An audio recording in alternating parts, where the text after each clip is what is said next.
Hi friends, welcome to my channel. ಇವತ್ತೊಂದು ಹೊಸ ಕುಚ್ಚಿನ ಡಿಸೈನ್ನ ತೋರಿಸೋದಕ್ಕೆ ಬಂದಿದ್ದೀನಿ. ಈ ಕುಚ್ಚು ಎರಡೆರಡು ಕಲರ್ ಥರ ನಾವು ಹಾಕ್ಬೋದು, ಅಥವಾ ನೀವು ಒಂದು ಕಲರು ಹಾಕ್ಬೋದು.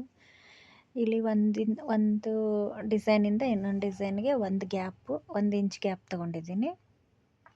ಆಮೇಲೆ ಏನು ಮಾಡಬೇಕು, ಇವನ್ನ ನಾವು ಮುಂಚೆನೇ ಕುಚ್ಚುಗಳನ್ನು ಮಾಡಿಕೊಂಡು ಇಟ್ಕೊಂಡಿದ್ದೀನಿ.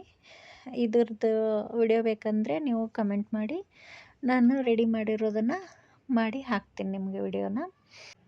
ಇವಾಗ ರೆಡಿಯಾಗಿರೋ ಕುಚ್ಚನ್ನು ಸೀರೆಗೆ ಯಾವ ಥರ ಜೋಡಿಸೋದು ಅಂತ ನೋಡೋಣ ಬನ್ನಿ. ಈಗ ಸಾದಾ ದಾರಾನ ನಾನು ಸೂಜಿಲಿ ಪುಣಿಸ್ಕೊಂಡು ಅಲ್ಲಿ ಸೀರೆಗೆ 1 ಇಂಚಿನ ಅಂತರದಲ್ಲಿ ಒಂದೆರಡು ನಾಟ್ ಹಾಕೋತೀನಿ. ಆಮೇಲೆ ಬೀಡ್ಸ್ ಇರುತ್ತಲ್ಲ, ಸ್ಮಾಲ್ ಬೀಡ್ಸು, ಅದನ್ನು ಹಾಕ್ಕೊಂಡು ಅದ್ರ ಜೊತೆ ಸಣ್ಣ ಬೀಡ್ಸ್ ಹಾಕ್ಕೊಳ್ಳಿ. ನಿಮಗೆ ಯಾವ ಥರ ಸೈಜ್ ಇಷ್ಟನೋ ಆ ಥರ ಹಾಕ್ಕೊಳ್ಳಿ. ಆಮೇಲೆ ಈ ರೆಡಿ ಮಾಡಿಟ್ಟಿರುವಂತಹ ಕುಚ್ಚನ್ನು ಹಾಕ್ಕೊಳ್ಳಿ. ಅದಾದಮೇಲೆ ಮತ್ತೊಂದು ಸ್ಮಾಲ್ ಬೀಡ್ಸ್ ಹಾಕ್ಕೊಂಡು ಆ ಸೂಜಿ ತೆಗೆದು ದೊಡ್ಡ ಬೀಡ್ಸ್ ಏನಿರುತ್ತಲ್ಲ ಅದರೊಳಗೆ ಸೇರಿಸ್ಕೋಬೇಕು. ಸೇರಿಸ್ಕೊಂಡಾಗ ಅದು ಹಿಂಗೆ ಉಲ್ಟಾ ತಿರುಗುತ್ತೆ. ಆವಾಗ ಕುಚ್ಚು ಉಲ್ಟಾ ಇದ್ದಿದ್ದು ಸೀದಾ ಆಗುತ್ತೆ. ಈ ಥರ ಹಾಕ್ಕೊಂಡು ಈ ಕಡೆ ಒಂದು ನಾಟ್ ಹಾಕ್ಕೋಬೇಕು. ಒಂದು ಬೀಡ್ ಸರಿಯಾಗಿ ಮಾಡಿಕೊಂಡು ಒಂದೆರಡು ನಾಟ್ ಹಾಕ್ಕೋಬೇಕು. ನಾಟ್ ಹಾಕ್ಕೊಂಡಾದ್ಮೇಲೆ ಮತ್ತೆ ಸೇಮ್ ಪ್ರೊಸೀಜರಲ್ಲಿ ನಾವು ಇನ್ನೊಂದು ಕುಚ್ಚನ್ನು ಇದಕ್ಕೆ ಜೋಡಿಸ್ಕೋಬೇಕು. ಇವಾಗ ನಾಟ್ ಹಾಕ್ಕೊಂಡಾದ್ಮೇಲೆ ಒಂದೆರಡು ಪಕ್ಕದಲ್ಲಿ ನಾಟ್ ಹಾಕ್ಕೋಬೇಕು. ಸ್ವಲ್ಪ ಗ್ಯಾಪ್ ಬಿಡಬೇಕಲ್ಲ, ಅದಕ್ಕೆ ನಾಟ್ ಹಾಕ್ಕೊಂಡು ಇವಾಗ ಮತ್ತೆ ಇನ್ನೊಂದು ಬೀಡ್ಸ್ನ ಇದೇ ಥರ ಹಾಕೋತಾ ಹೋಗೋಣ.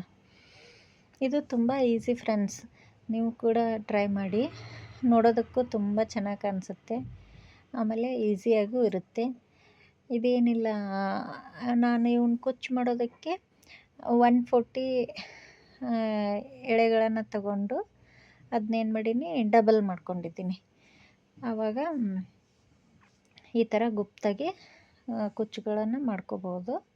ನೋಡಿ, ಈಗ ನಾನು ಮತ್ತೊಂದನ್ನು ಅದಕ್ಕೆ ಪಕ್ಕದಲ್ಲೇ ಜೋಡಿಸ್ಕೊಂಡು ಈಗ ಟೈಟಾಗಿ ನಾಟ್ ಹಾಕೊಂಡ್ಬಿಡ್ತೀನಿ. ನಾಟ್ ಹಾಕ್ಕೊಂಡು ಅದು ಹೊರಗಡೆ ಕಾಣಬಾರ್ದು ಅಂತ ನಾವು ಕುಚ್ಚಿನ ಹಿಂದುಗಡೆ ಪಿಕೋ ಹಾಕಿರ್ತೀವಲ್ಲ, ಆ ಪಿಕೋದೊಳಗೆ ಅದನ್ನು ಸೇರಿಸ್ಕೊಂಡ್ಬಿಡ್ಬೇಕು. ಆ ದಾರದ ಎಳೆನ ಸೇರಿಸ್ಕೊಂಡು ಕಟ್ ಮಾಡ್ಕೊಂಬಿಡ್ಬೇಕು. ಇವಾಗ ಅಲ್ಲಿ ಯಾವುದೇ ರೀತಿ ಕಚ್ಚಾ ವರ್ಕು ನಮಗೆ ಕಾಣಿಸೋದಿಲ್ಲ. ನೋಡಿ ಫ್ರೆಂಡ್ಸ್, ಎಷ್ಟು ಚೆನ್ನಾಗಿ ಕಾಣ್ತಾ ಇದೆಯಲ್ಲ. ಇದೇ ರೀತಿ ಹೊಸ ಹೊಸ ಕುಚ್ಚುಗಳಿಗಾಗಿ ನನ್ನ ಚಾನಲ್ನ ಫಾಲೋ ಮಾಡಿ, ಶೇರ್ ಮಾಡಿ, ಸಬ್ಸ್ಕ್ರೈಬ್ ಮಾಡಿ. Thank you.